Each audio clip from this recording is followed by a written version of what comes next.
Goeiemôre, welkom by maandagoggend genade. Hierdie week het my stil laat kom word.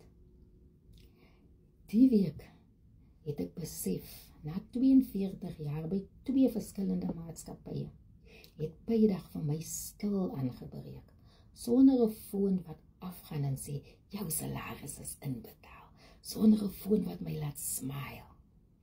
En nou kon ek met genade aftree, het ek Vrydagoggend gedink aan iemand wat nie kon kies nie.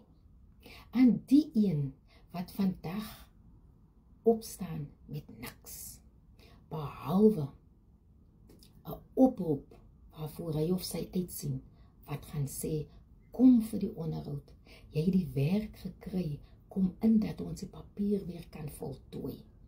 My gebed vir so iemand wat opstaan vanoggend, met die hoop van so 'n oproep, wil ek vanoggend sê, daardie oproep sal spoedig kom.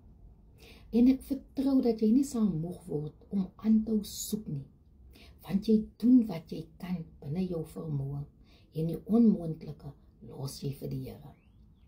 En onthou, as jy ophou soek, dan sê jy eintlik, ek vertrou nie meer my Maker nie. Maar onthou, God is steeds besig met jou storie. Hou aan, die oproep sal spoedig kom. Ek's Maggie, en tot volgende maandag. Onthou, die week is nuut, sy genade is vars, en jy is nie alleen nie. Amen.